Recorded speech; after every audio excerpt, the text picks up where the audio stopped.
Now you might be wondering how on earth I've been able to put out a video so quick after the other one, considering the usual time between my video uploads.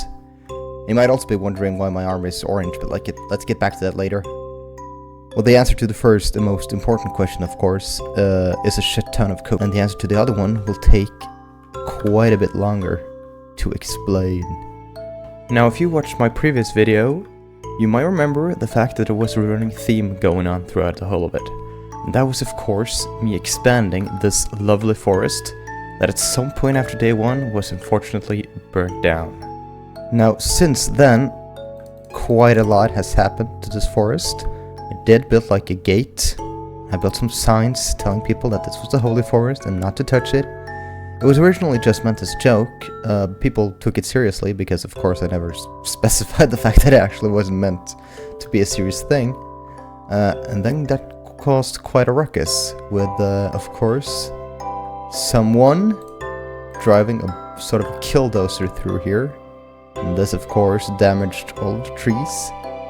Now, I was told by multiple people that it was mine who was behind it, and of course the glasses sort of made me suspicious of him in that way.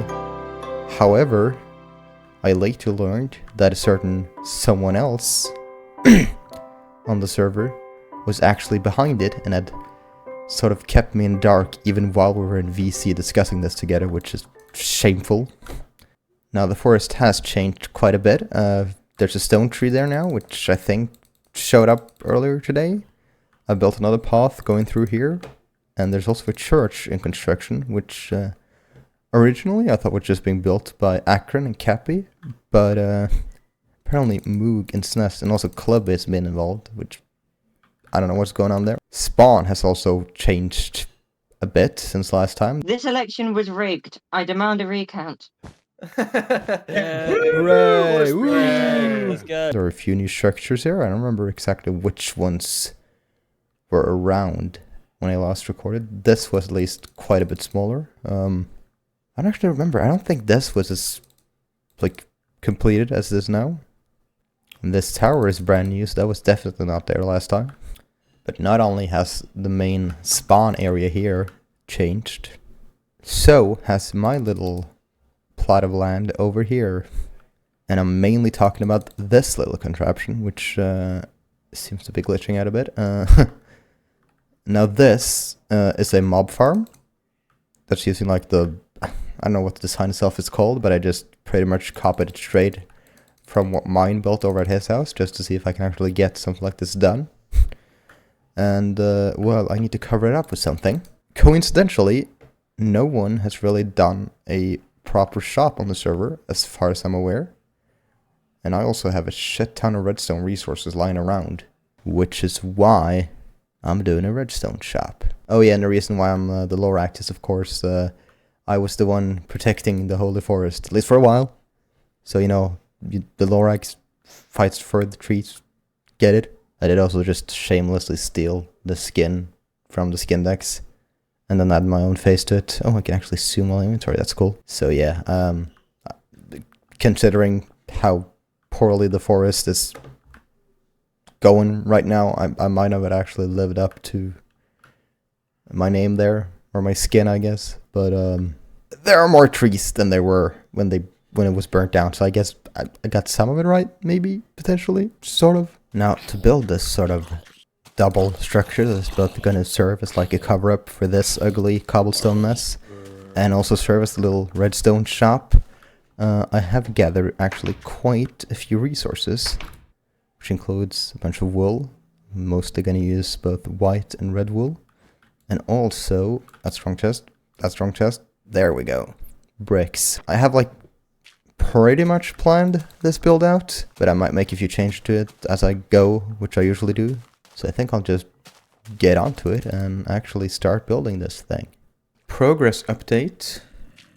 I've now finished more or less the foundations, or the like ground floor area here, all the way around, which has started to covering up the mob farm in quite a nice way. This isn't as much of an eyesore as it was just earlier. And it still doesn't look great from the inside, but hopefully it'll be all covered up soon. I've added this sort of thing at the center here, which wasn't really in my original plans. Juts out a little bit. I'm going to continue on to this next floor up here.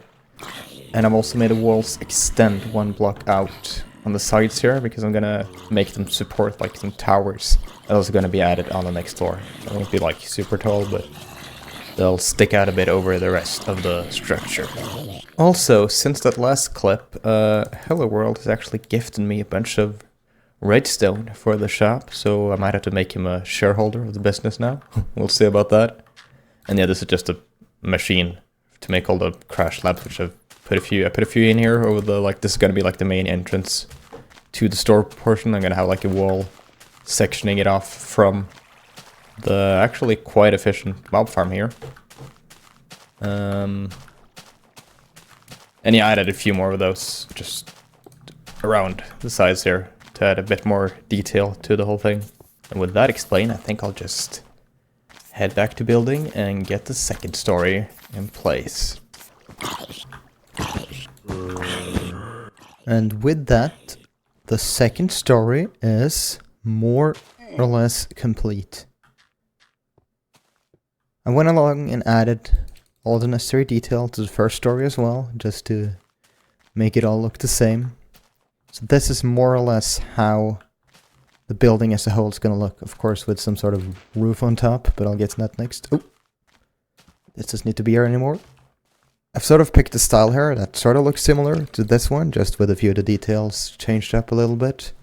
And of course the sort of side towers here aren't actually present on this. I just want to make them look like somewhat in style with each other. And I think I did get that done quite nicely.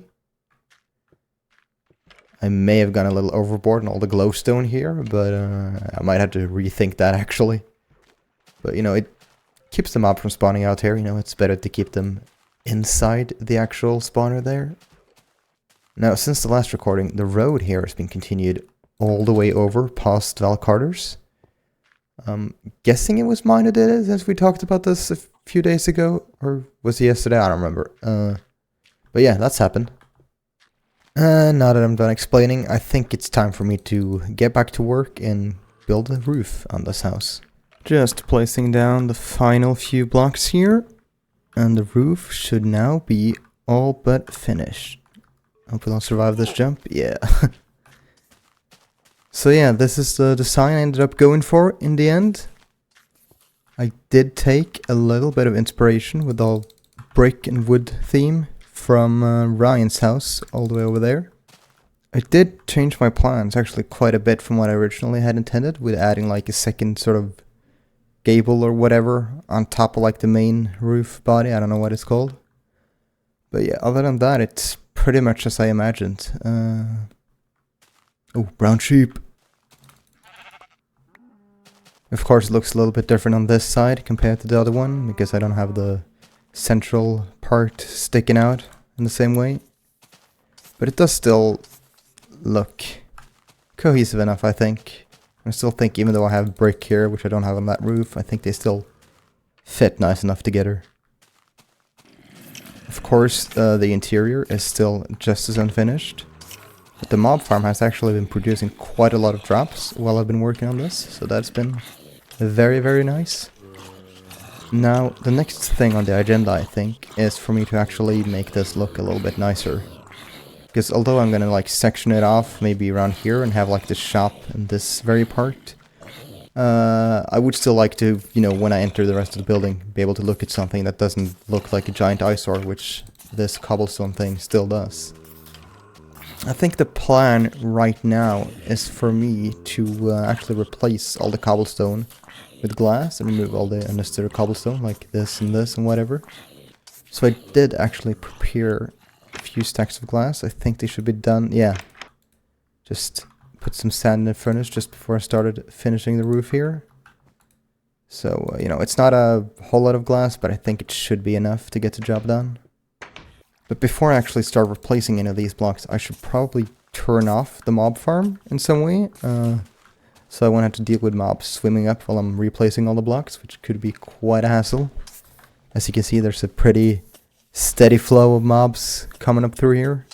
and up there, so that could be quite dangerous if I decided not to do anything about the platforms down there. And since I'm going down there anyways, I might as well actually implement some sort of mechanism to, you know, consistently turn off the farm whenever I would like to, by adding some light down there, because right now the entire spawning area, which goes from like somewhere over here to, yep, somewhere, I don't know exactly how big it is, but yeah, down here and a few blocks that way to the same distance on the other side of the tunnel here.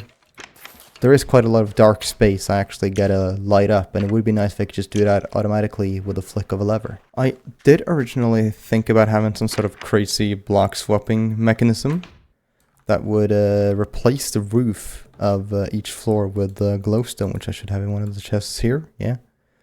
However, I think it would be a little bit cooler if I just added some sort of piston that would just remove the roof and allow for lava to flow through towards the platforms.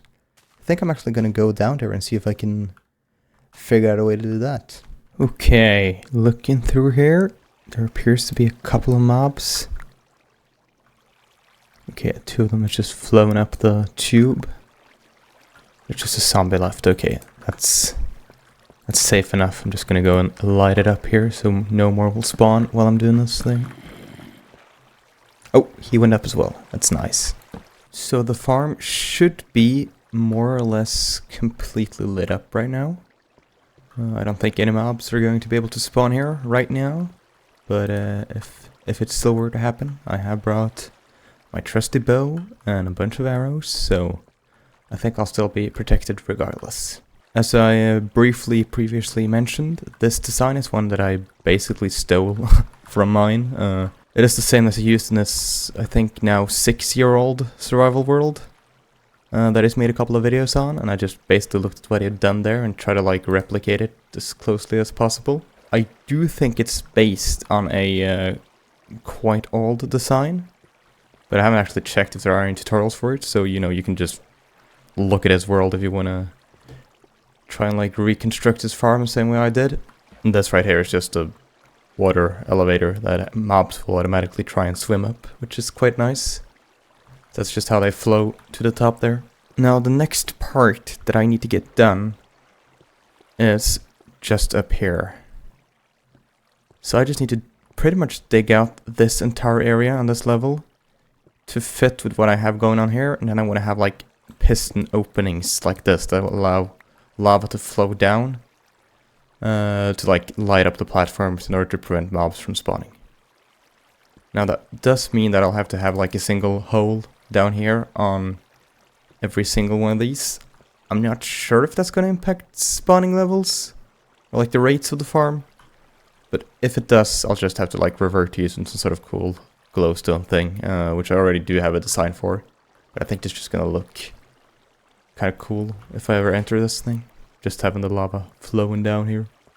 With this whole area now being completely dug out, I think it's time for me to get all the machines in place. I've now gotten around to linking up all of these sort of pistons so they all extend at once. This might be one of the worst redstone wirings you've ever seen in your life, but it does work, luckily. So if I go ahead and flick this, then all of the lava sources should stop existing. Yeah, like this. Total darkness. Now, hopefully, if I get far enough away from the farm itself, mobs should start spawning again. Hell yeah!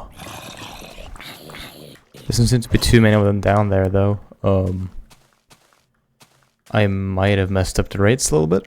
Well, time will tell whether or not it actually works anymore, but hopefully it still does. Now that I have a reliable way of turning the farm on and off, I think it's finally time for me to get this piece of shit fixed up and replaced with glass. Now it might be a bit difficult because of the way I've done the water elevator, and you know, I have to replace the signs in the exact same way without messing up the water sources. But hopefully it won't be too much of a hassle. Update. It wasn't actually as hard as I first suspected, replacing all of these and getting the correct signs back in place. But now the whole thing has been replaced with glass. Now it might look a little bit weird as of now. I don't really think it fits in with the rest of the structure too well just yet. But hopefully once I get the wall section off here, it's gonna look a teeny tiny bit better. I have just noticed that the items, like the mob drops themselves, keep getting stuck on like the top layers there.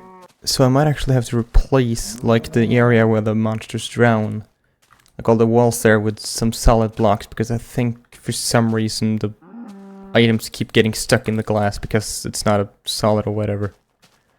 Which is something I didn't know was a thing, but it appears to be the case because that didn't happen before and now it does. So that appears to have more or less fixed the issue.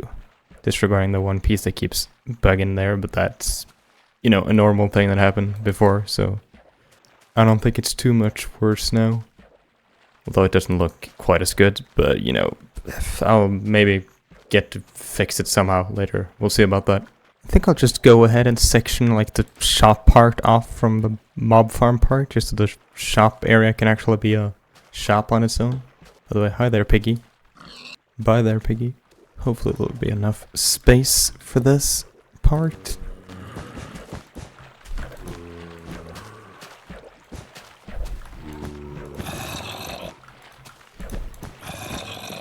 So I've done some work on the interior since the last clip.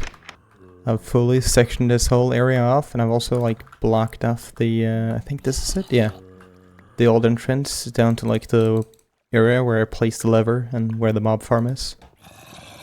And I've also actually, like, at least planned out the proper interior. So like these two floors I think are supposed to be where the shop itself is going to be.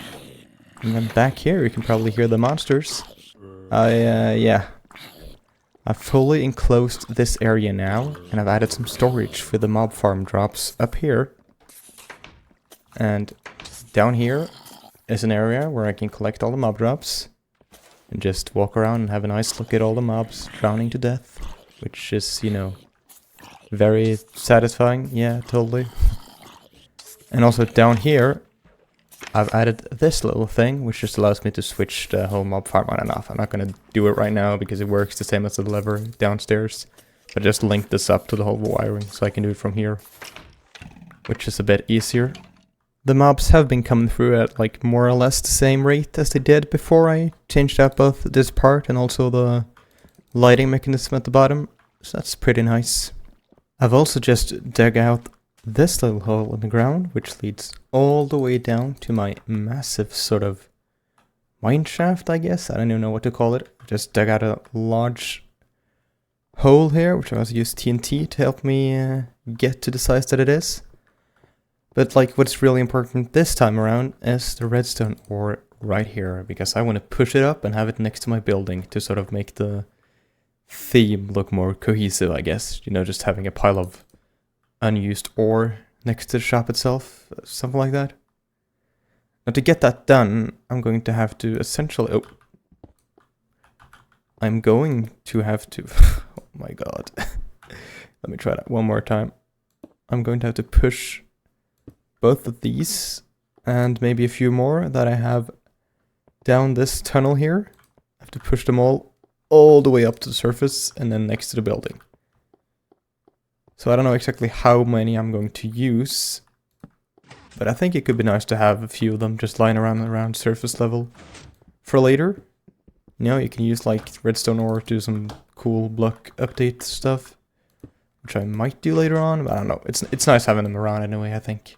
Now, I've actually never properly pushed ores to like get my pushed ores to use for a building ever, so this is gonna be a first for me. I think I'm just gonna have to like do something like this and then place a block in every single time, and I have to like move the pistons when the push limit gets reached. Maybe I should actually make some levers. That might make this quicker.